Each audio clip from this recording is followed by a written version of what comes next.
So you're jumping on the Remco bandwagon right now? No, I'm just. I noticed that he and he was side by side with Tadej, who's as skinny as you can be. I was like, doing it. But just so you all know, he's not that heavy. Yeah. Right. If JB and I lost 2.5 kilograms, we wouldn't even notice it. I'd be like, But when you're 60 kilos and you go to 50, then why'd you get so mad at me when I said you could lose 5 last year? That's 2.5 kilograms. You didn't talk to me for like 3 months. Well, it all worked out.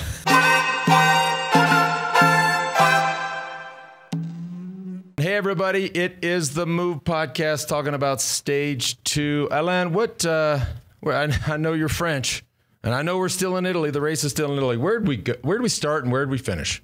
Stage 2, from Cesenatico to Bologna. Cesenatico to Bologna. He said it wrong. It's Cesenatico.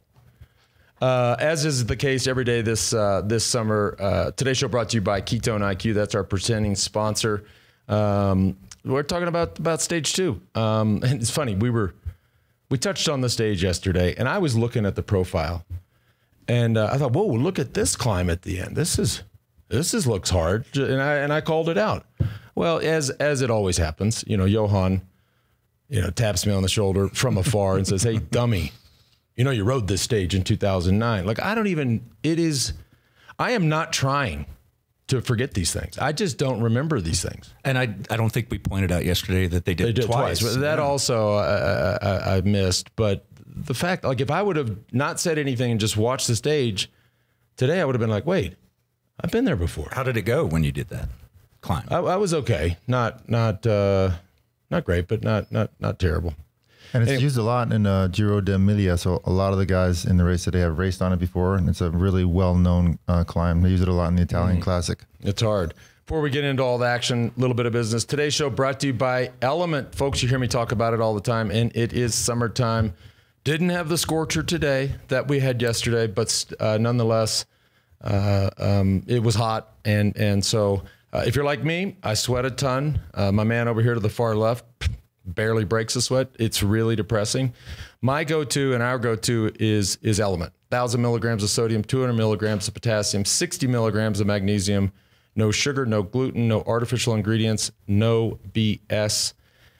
Special offer for our listeners. Get your free 8-count sample pack with any Element purchase at drinklmnt.com/themove. And be sure to try the new Element Sparkling. I got a can of it right here in front of me. I love the little tagline on the back.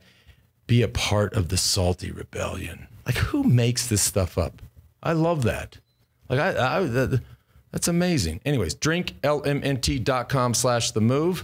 Get your free sample pack. And if you don't like it, give it to a friend. No harm, no foul.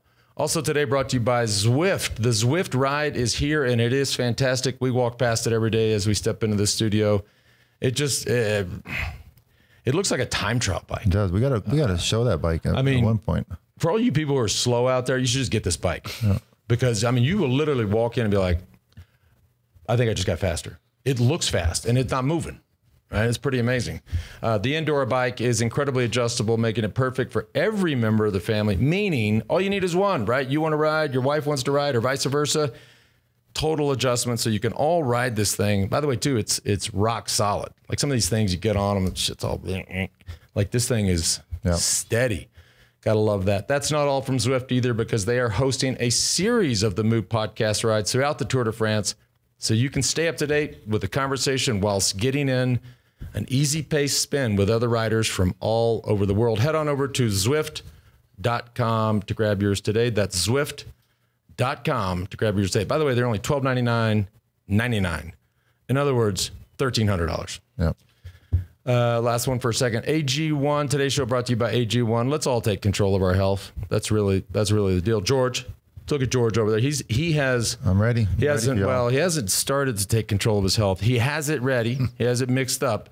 No, I've been stealing your personal stash in your house. So every morning. Well, on some of the slower days, we're going to talk about what it's like to. George touched on it in the previous show. Lance asked me to stay with him this year. Well, I didn't I didn't know what I was getting into. The man leaves a mess. I mean, I don't know how many maids full-time. You blame me on random stuff. I left an element tea drink out, well, apparently, allegedly, which was definitely not me, and you blamed it on me today. There's a lot of stuff. I've been making your coffee every morning. So. A lot of stuff. AG1 is a research-backed foundational nutritional supplement. It is the supplement. It's the go-tos. If you just listen around, all the smart guys and gals out there, they're talking about this. I'm not a genius when it comes to these things, and I'm certainly not an expert when it comes to eating all the stuff that your mom told you to eat when you were a kid. Yet I have found a hack. If there's one product that I trust to support my whole body health, it is AG1, and that's why I've partnered with them for so long and take it every single day. It's easy and satisfying to start your journey with AG1. Try AG1 and get a free 1-year supply of vitamin D3K2 and 5 free AG1 travel packs. All you got to do is head to drinkag1.com/TDF. That's drinkag1.com/TDF. By the way, I did a bunch of blood work recently. I like test everything. And my vitamin D's back.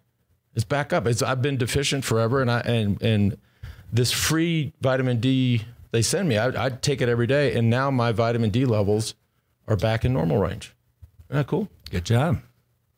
Staying on top of it. I'm not really warming y'all's heart with that. It's a big deal. Most people are deficient in vitamin D. They are. Nonetheless, let's talk about this stage. Not a whole bunch, but there are 3 or 4 really fun storylines here. I think we first got to acknowledge the stage winner, which gives France 2 stage wins in 2 days, right?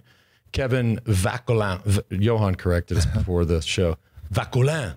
Kevin Vauquelin. On a small team. So kind of 2 days in a row, 2 wins for France, 2 stage wins for smaller budget teams.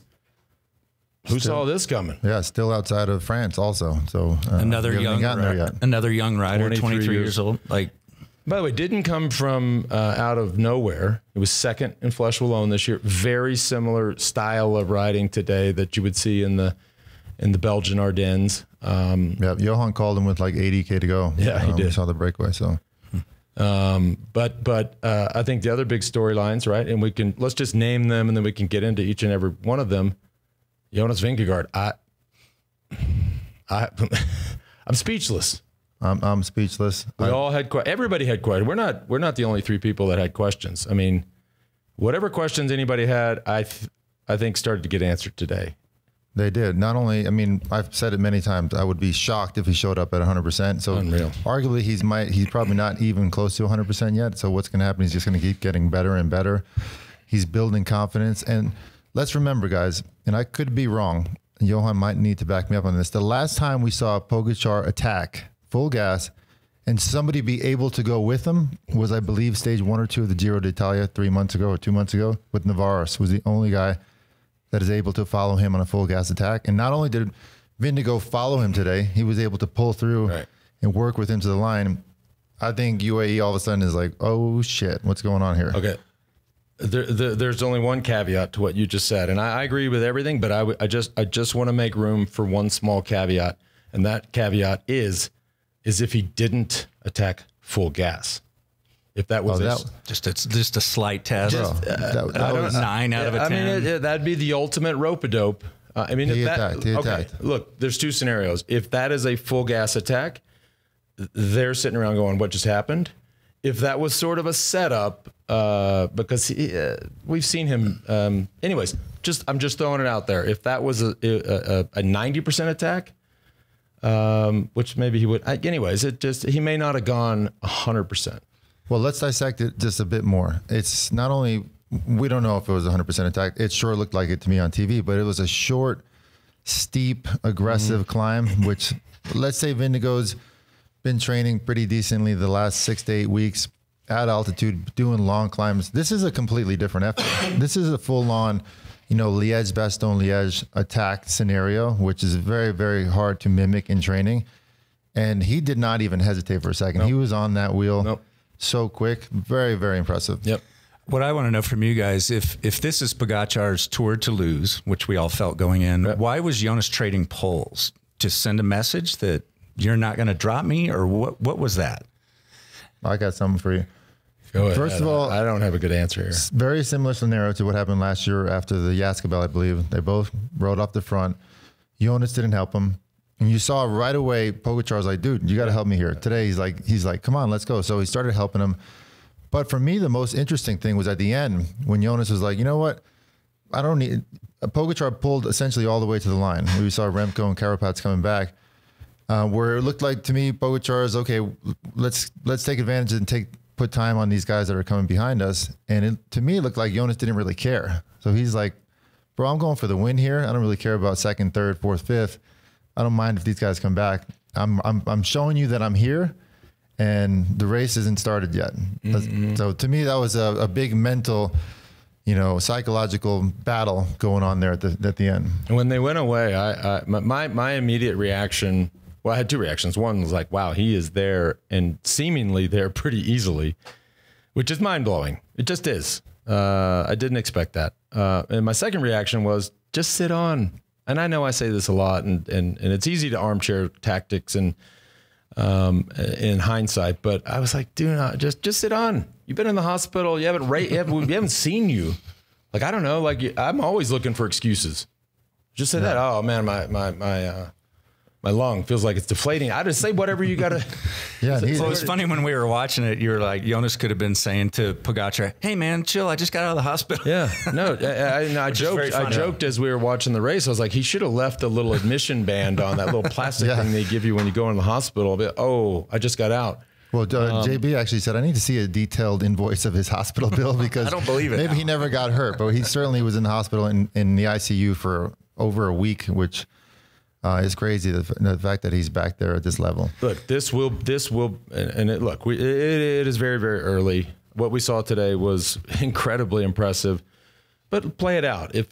If he rides the way that he has ridden in the past, and we've talked about this a lot, like how these guys don't need to race and the way they can simulate race speeds and accelerations and attacks and recovery and all these things in training.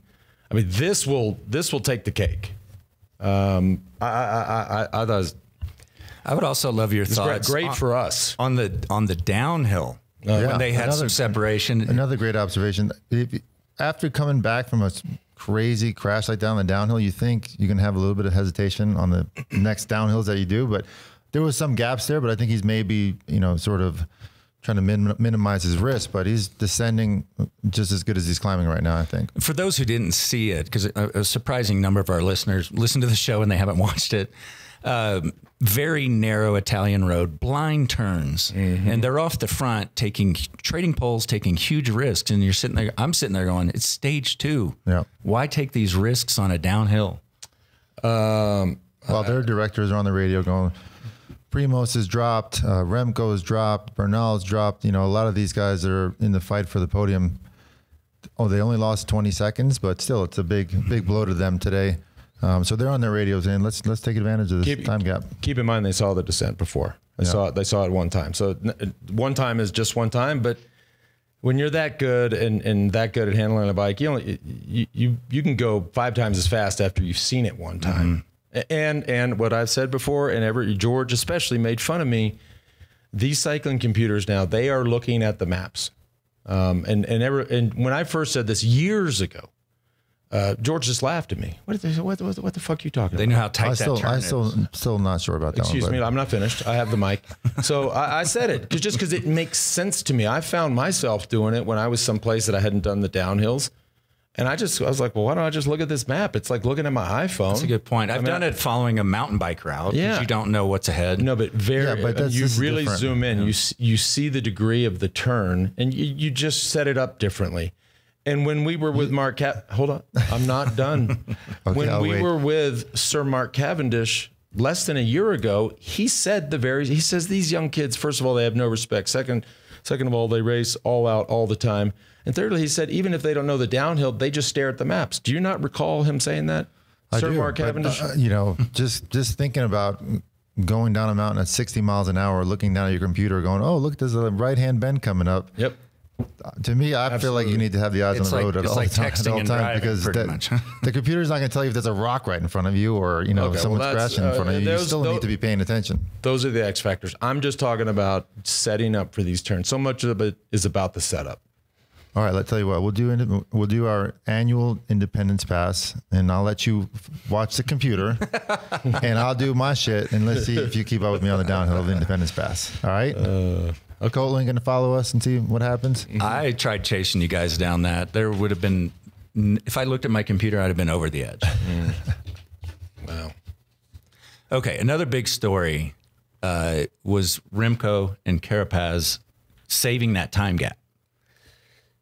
Yeah. And everyone was pointing at Remco, and Carapaz is sitting there quietly, like right there. Yeah. I mean, he look, those guys have to minimize the losses on a day like today, right? That little race that we saw go on, that things like that could be the difference between getting fourth in Nice or getting third, right? So they have to do that. What I will say is I was impressed by Remco's move, and I've been on the record that I don't think he's a rider at this point. This is my thought, that I don't think he's a rider that can win the Tour de France. Johan came over the top and said he's just not as lean as some of these guys like a Vingegaard and a Pogacar. Now, what I did notice is in the cool down area that they kept showing on Peacock was and I don't want to, I'm not these weirdos that like stares at guys and figures out how skinny they are, but he looked leaner than I've seen him before. Yeah, I think he looks great, and I don't. Like I said, I don't agree with you guys. You think he's a potential TDF winner? Maybe not this year, but I think in the future he's still a super young rider, one of the best time trialists in the Peloton. Yep.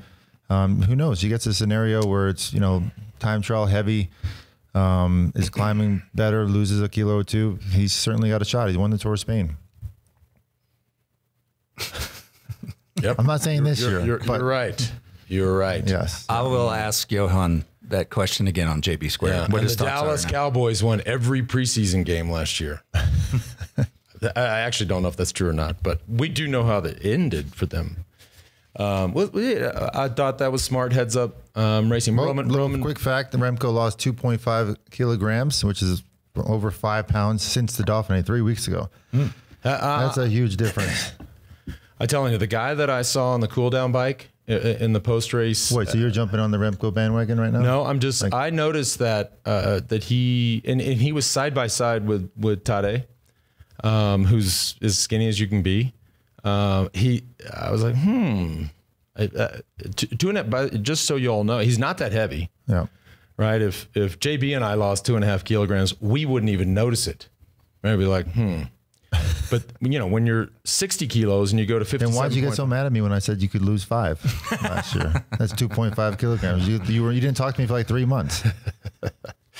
Well, it all worked out. And so that's a lot, right? Percentage wise. Oh, at this level, I mean, every little bit counts, and 2.5 kilograms is massive. Well, where did that come in from? That came in from Johan, our guru over in Europe. Now, Johan is one of those ones that looks at, just stares at these guys. It's like, that's 200 grams. But he's picking up cues all the time. Yeah, that people don't see. That's worth noting. That's a lot of weight for a light guy in the high mountains. Yeah, yeah. If you can keep roughly the same power, that is a massive difference. So, hey, like I said when I talked about Remco on the preview show, I'm wrong all the time. So I very well could be wrong about this. So, and the question is, I think we missed it on TV, and Johan probably saw it or caught it. Did Carapaz and Remco drop everybody else on the climb, or did they just sneak away after the climb and the descent? Because that's a important fact to know, because if they weren't out climbing those guys behind, then the level is still a lot closer than we thought. And even though it wasn't a great day for Roglic, my guy, I'm a huge fan of him, wasn't a disaster. He only lost 20 seconds. First sort of really dynamic, stressful stage, a big fight for position. So he's 21 seconds behind. It's not over for Primoz by any means. Well, it's a very different style of climb, right? Yeah. We will know a lot more about Primoz Roglic come Tuesday, right? Those are long, very, very different climbs, right? Yeah. In the high Alps. So the biggest problem with losing 20 seconds on a stage like today isn't the 20 seconds, Because 20 seconds isn't a lot. That's not the biggest problem. The biggest problem is what it does to you mentally. Like you're sitting there going, well, that sucks. On stage 2. Right. And just, you just start to question your prep and whether or not you're ready. I mean, it mentally, it's tough. So, Richard Carapaz. Richard Carapaz, I mean, the most money EF Education has ever spent on a rider in their history of their team. Made a big bet on him 2 years ago. Put everything into him, all the resources, out on stage 1 of last year's Tour de France. I think they probably had a lot of questions on their decision, but he's looking amazing right now. And like you pointed out in our pre-production meeting, didn't get selected to the Olympics. Perhaps has a little axe to grind. And a point to prove. Well, let's go deeper on that, right? First of all, he's the defending Olympic road race champion. He comes from the cycling powerhouse of Ecuador, though. So they apparently had other choices. Ecuador is such a small country, they only get to pick one rider. One rider, right? Now, I don't know. I'm not the smartest guy in the world.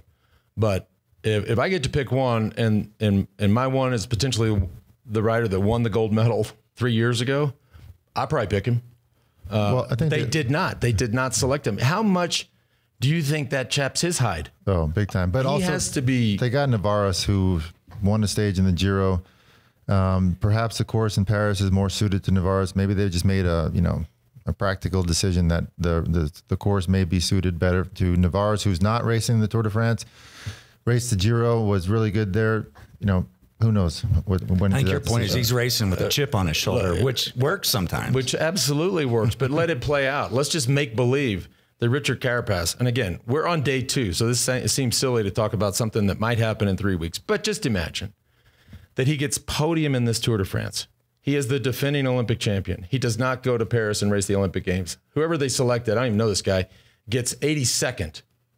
Whoever's making the selection got some answering to do, Ricky. This guy is very well known, by the way. He's on Ineos. He's a total rock star. He's no panic cooking. The fact that I don't know his shoe size doesn't mean anything.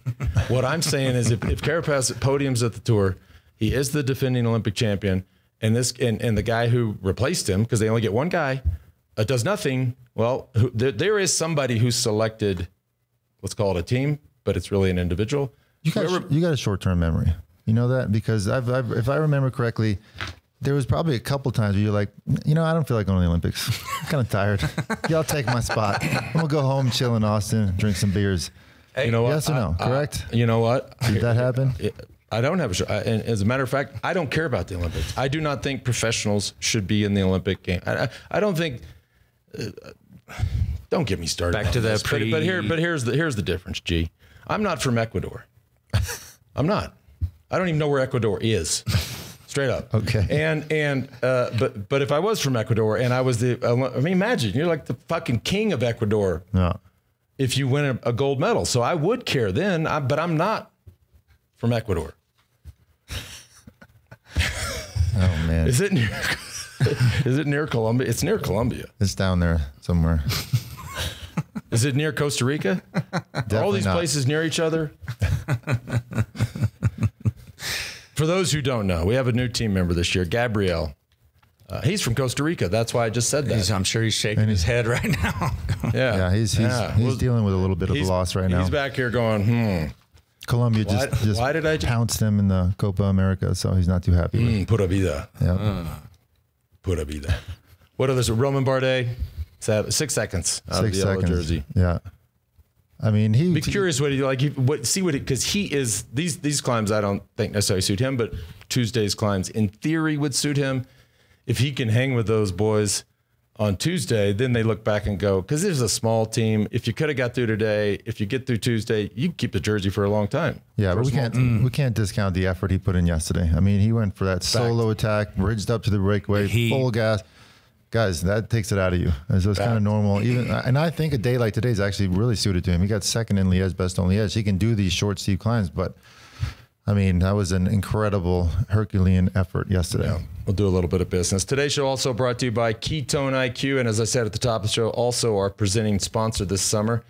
We often hear that fasting and exercise are good for the brain. HVMN launched the world's first drinkable ketone in 2017.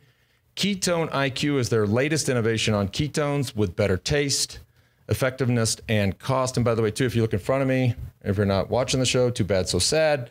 They got it in a pouch now, almost like a gel pack kind of deal instead of the bottles.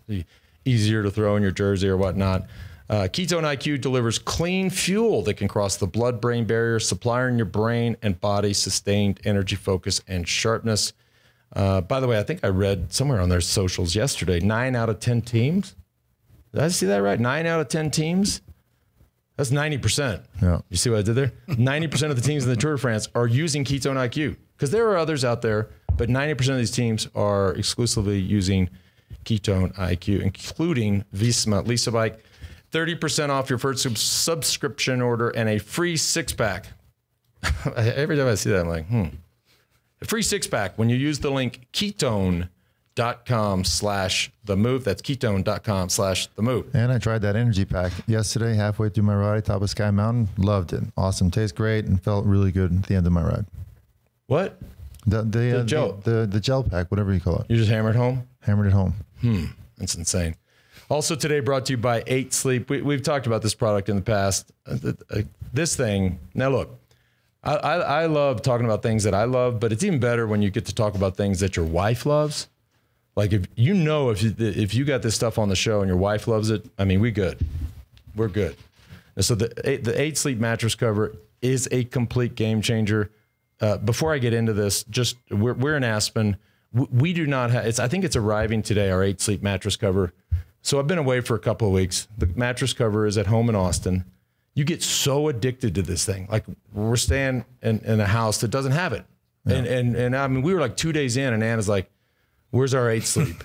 In Austin, it keeps your bed cool. In Aspen, it warms it up. Open those windows, let the bed warm up. No, I'll be keeping that thing cool anywhere. You can either cool the mattress or warm up the mattress. I mean, it does a whole lot of stuff. By the way, too, tons of data come out of the mattress cover. I use a lot of wearable devices and track these things. It's amazing at how accurate the data is when you're talking about heart rate, movement through the night, heart rate variability. Pretty impressive. By the way, they just released an upgrade. The newest generation of the pod is the Pod 4 Ultra. As I said, it cools, it heats, and check this out. It now elevates automatically, right? And it's clinically proven. Listen to this stat. Clinically proven to give you an extra hour of quality sleep. Talk about 90%. I mean, that's a big deal. Extra hour of quality sleep. And here, special one for George. For those snore-heavy nights, the pod can detect your snoring. Mel, are you listening to this? I know the man snores. I mean, it sounds like Darth Vader sometimes in the show. So I know the man snores. The pod can detect that. You know that I snore, but anyway, finish your story. Well, the day of ass is over. So yesterday, when you had the day of ass, anyways, the pod can detect your snoring and automatically lift your head by a few degrees to improve airflow and stop you and your partners or your partner's snoring. Yeah, that's going to be a huge upgrade. Yeah. Head to 8sleep.com/themove. Use the code THEMOVE and get up to $350 off Pod 4 Ultra. By the way, they also currently ship to the U.S., Canada, United Kingdom, where the king is, Europe, and Australia. G'day, mate. Gee, guess who's back? The Feed. Our friends at The Feed are back to keep us hydrated and fueled throughout this entire Tour de France. Absolutely, Mosca. Listen, so here's the thing about The Feed, and I say this every year, and I'm mad at myself every year, and I get madder the more I think about it. I'm not sure why I did not come up with this idea. Yeah, I agree. And they've been around for a long time. 100%, and super happy to have them around right now. I mean, what's it like all these years? You get used to eating, you just start getting this rhythm of eating the same stuff, and it's kind of a habit, and you just like to mix it up. Yeah, for sure. I mean, I mentioned it yesterday, we always go around the Peloton trading our rice cakes or whatever we had at the time. We're like, yo, I'll trade you this for that. Although you didn't have very many friends, so I'd have to do it for you. But that's true. There was a big habit of mine throughout the tour. I would be like, hey, George, go ask Lombardi if I can have that Frangipan that I saw Soigneur give him. But The Feed is back. And for those who don't know, it's the largest online marketplace for sports nutrition. And you can pretty much buy whatever you want. Yep. I got my own personal musette bag here filled up with all kinds of different things. Like you said, individual servings of whatever you want. So you'll never get bored of it. So here's the deal. The feed has some pretty great deals for all 21 stages of the tour, starting with the Tour de France pack, which George just highlighted. But since George isn't great with numbers, check this out. That is 11 products for $21. That's about 50% off, and you get the feed musette bag and a limited George Hincapie tour bottle. Yeah, some of my favorites are Pill of Magnesium, Scratch Chews. Everything just tastes great. Yep. So head on over to thefeed.com and you'll see the pack. It'll pop up right there. Thefeed.com. And yeah, get fueled up. Mix it up and get fueled up. Get you one of these. Where's my camera? Oh, there we go. Right here. So I just Speaking of the feed, last night's dinner. Oh no. Oh boy. He was very can I go ahead. Last night's dinner, I'm supposed to. I got something queued up. Okay, we're having this nice birthday dinner. Something happened which hasn't happened. Like, it was just really interesting. Our good buddy D Money, D Bomb, came to the dinner with her boyfriend. She looks over at Lance. She goes, "Hey Lance, what's your bloodline? What's your roots?" You know, and I don't really know Lance's bloodline. No. So he got a little bit nervous. And he throws out this fact that he's 23 to meet himself. And I feel like our viewers and everybody watching this show should get some of these results of 23andMe. Okay, you can stop the music now. I did do 23andMe. Yeah. Do you have the result? Did you have? I thought you had them on your phone. You just didn't want to show us last night. So I thought it'd be funny if we can get it out today. No, 100% wanted to show you last night. I tried to log into the app. I don't go into that app and like figure out what percentage of Norwegian I am ever. But I'd like to know. I think check our it. fans would like to know. I wanted to share it with you and D Money, who, by the way, I think is amazing. So go log in, and it says, I think they must have got hacked like several months ago. It says something like, for the protection of all of our users, change your password. We ask you to go in and change your. So I didn't want to take time at dinner. It was your birthday. Like, what a dick move if I'm sitting there looking at my phone to see my heritage. Like, I'm not. So I didn't do it. But I'm happy to share all this stuff with anybody and everybody. And as I told D Money, I believe that I have a very high percentage of Neanderthal. He did respond with that. Your knuckles do scrape on the ground. Sometimes. And as you know, more and more people know, I mean, I've had a fucked up life. So I'm not even an Armstrong. I don't know where Armstrong comes from, but that's why this conversation is so interesting to me, because I don't know either. I've known you for 30 years. I'm about to tell you, right? My mother's maiden name is Mooneyham. Boy, imagine that. And the yellow jersey this year is Lance Mooneyham. Okay, that sucks. All right, and my birth name was Gunderson. Not the greatest. Lance Armstrong was all right. So I got that. Gunderson sounds, kind of Scandinavian. So you figured out, like, Irish and Scandinavian, like the Vikings were coming over, raiding them motherfuckers, and then I popped out. I don't know, something like that. But I'm happy. Listen, is that how the verbiage was in 23andMe? Yeah, Vikings came over and then motherfuckers. Yeah, well, that would be something. We spent all this money to figure out this DNA thing, and it just pops out and says, well, these Vikings cruised up and just ran shot over these women, and here comes Lance Armstrong. But I will log in and let you know these things. Okay, great. Interesting. Yeah. Was that the ammo that you came home? So I did leave dinner. I'm running on. Well, the other thing too is he sits at dinner. He gracefully shows up to a birthday dinner with me and some of my friends, and he goes, "As soon as I get my entree, I'm getting the hell out of here. Just so you know, I'm not staying for dessert. I get my steak. I'm getting out of here." All right? It's funny. I was, and you're right. I'm like, thank you. And you're right. And I was I was starting to push back my chair, and then over my right shoulder came the birthday cake. And I was like, oh, I'm such a dick. Like, of course there's a birthday. It's his birthday. I was like, well, I guess I got to wait for the cake. But I'm running on fumes. And so I wanted to get home, and I just put my feet up and watched a little 2020, this crime thing. I had it figured out long before you got to the end of the show. And George finally stumbles in from all these. It was 10 o'clock. I got home early. Whatever. You went out with all these fancy people and fancy places. And he said, oh, wait for tomorrow. Have I got some stuff for you?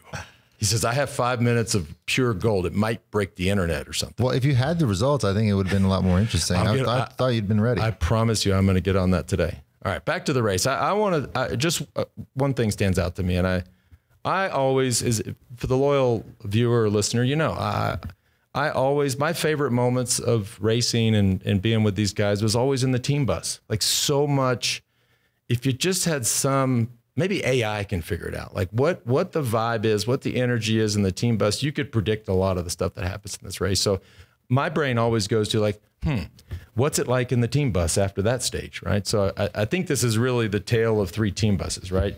You've got UAE going, I guess he didn't just eat bonbons and try to, recover. Like Jonas Vingegaard looked good. So that was, I have to believe that was a surprise to them, which doesn't feel good. Great point. Even though he won the stage, they probably weren't high-fiving like normal. Well, UAE didn't win the stage. Oh, I mean, it went into yellow. Yeah, it's a great point. No, that doesn't mean anything. Right. Before you get to the other buses. In fact, that's a nuisance. Right? Yeah, agreed. Before you get to the other buses, they just came off of like dominating Tour of Switzerland with Yates and Almeida, and both of those guys were not in that first group. That's also another like, I mean, we just came from crushing everybody to like, we're not hanging with the best 5 guys yet. Head scratcher. Yep. Head scratcher. Right. So then you jump over to the Visma Lisa bike and that team bus. I mean, those are all high fives. Yeah. Those are like, wow. Here we go. Like we've been here before. Yeah. We got through this day. And Jonas said it after the stage. They had targeted this day as a stage that he has to get through. Well, he didn't just squeak by. Like he got through big time. So that team bus is rocking and rolling, right? Then you slide over to the Red Bull team bus with Primož Roglič. And as we said in the previous show, we love this guy. When he has good days, we have good days. He has bad days, we have bad days. They're scratching their head too.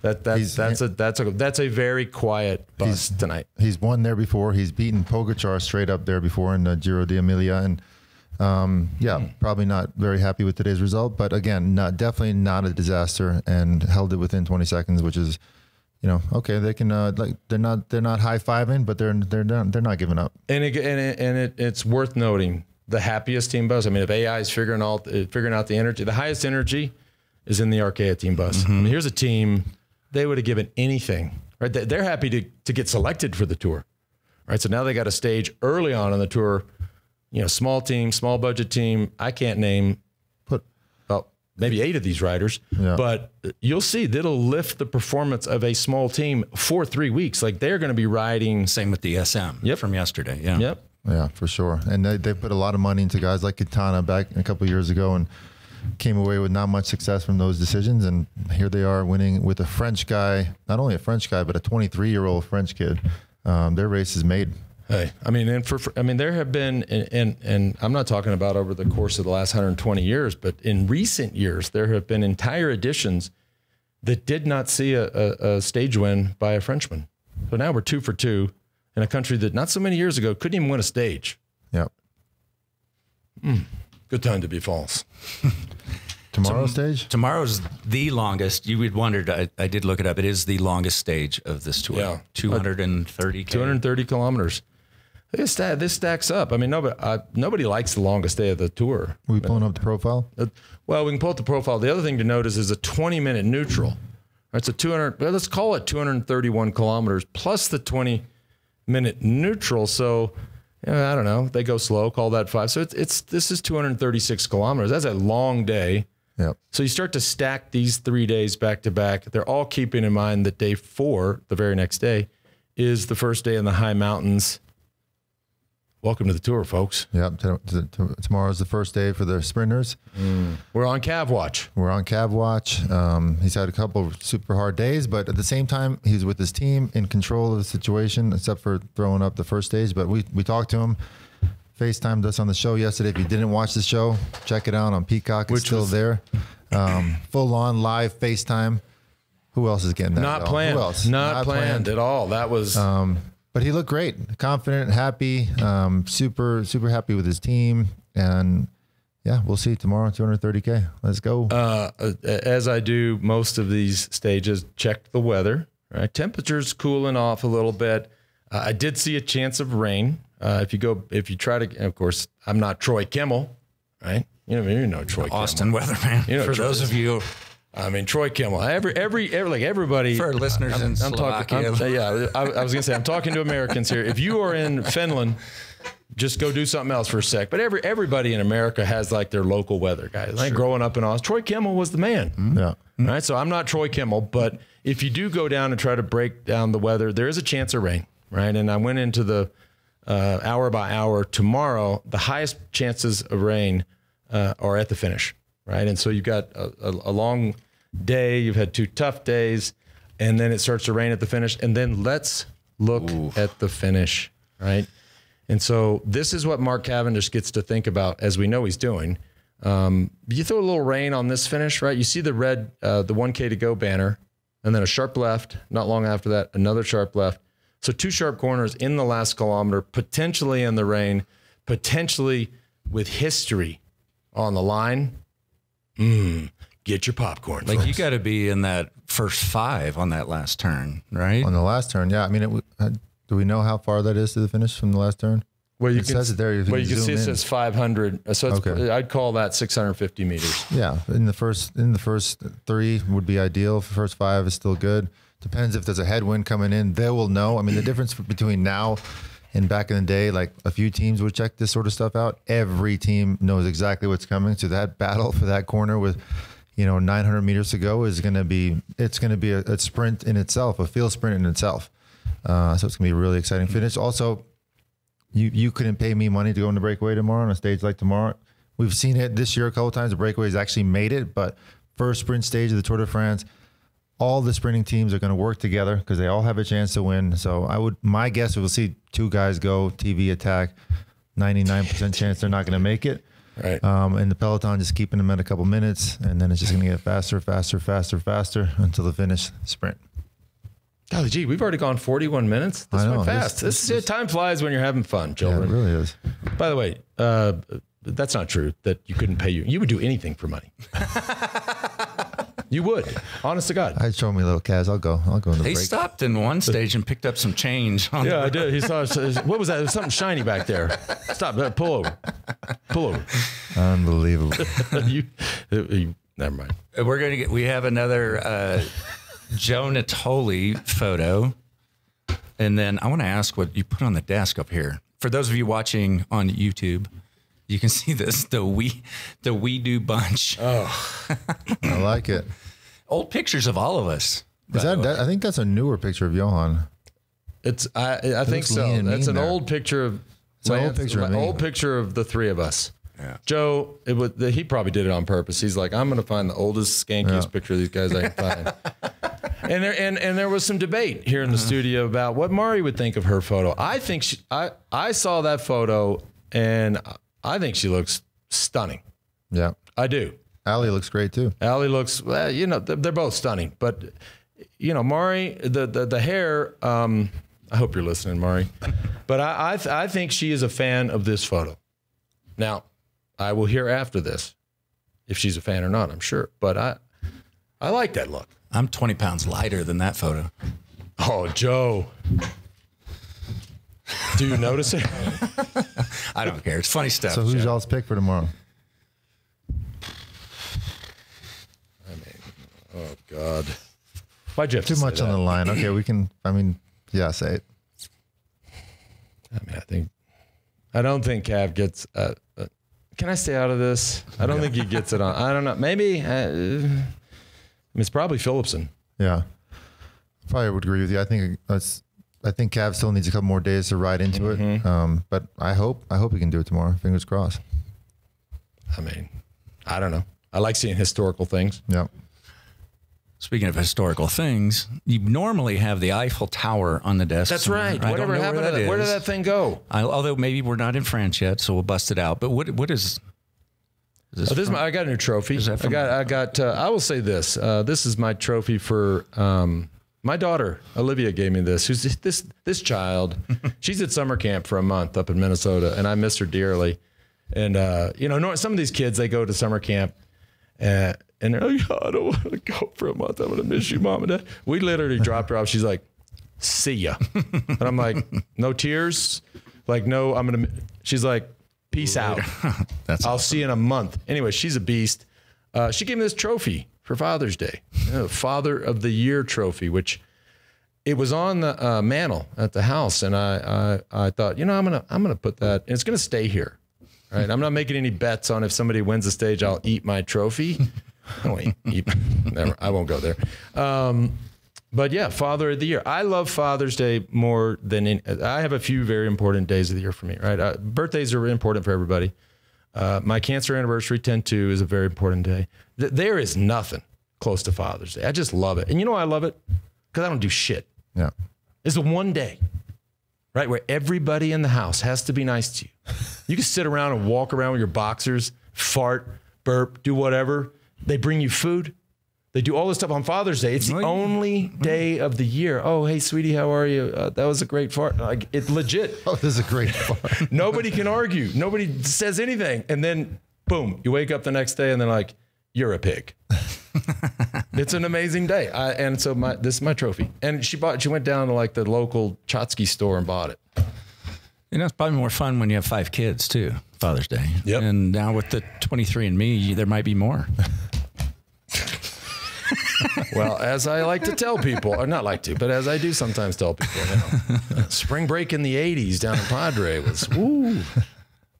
You never know. All right. We're going to give away, along with our friends at Ventum, a brand new NS1 road bike. We do it every year. Thank you, Ventum. And you can enter daily just by answering a trivia question. Take your time, look up the answer. Yesterday's question was, outside of France, name 5 other countries the Tour has started from. The answers: Italy, Spain, Belgium, Germany, Luxembourg, Netherlands, Switzerland, UK, Ireland, and Monaco. So you just needed to get 5 of those. I thought there was Denmark. Didn't I? This is it. Didn't we start? Well, there was a Copenhagen thing or something. There was, since we've been doing this. Last year they started in Denmark. So we'll accept that answer too. Because I said that But yesterday. You just needed 5. I think there was. You just needed 5. No, but I think you listed off all of them. Anyways, No. doesn't matter. I thought there was Denmark.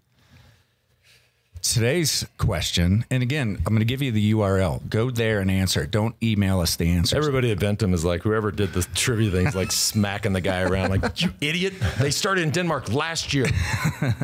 How quickly we forget. Today's question: what is the name of the Tour de France's lion mascot? I didn't know it had a name. I didn't know it had a name either. So look it up. Go to ventumracing.com/themove. That's where you submit your answer. Don't email us. All right. ventumracing.com/themove. Enter every day. Got it. All right. And at the end of the tour, brand new NS1 for somebody. Free bikes. Free bikes, people. All right. Is that it? That is it. That is it. Any questions? themove@wedo.team. That's right. And we'll see y'all tomorrow. Look, we're going to say it every time Cav has a chance, right? Tomorrow, we're all going to go to bed tonight thinking about it and waking up thinking about, are we going to see history made? Yes. Which would, I cannot wait. Hey, and keep an eye on your audio feed, wherever you get this podcast, because after this comes JB Squared, and then out comes where you can get, if you do like the predictions for tomorrow, that's where you get Johan and Spencer on this same feed. Yep. For the move. I love it. Thanks for tuning in. We'll see y'all tomorrow.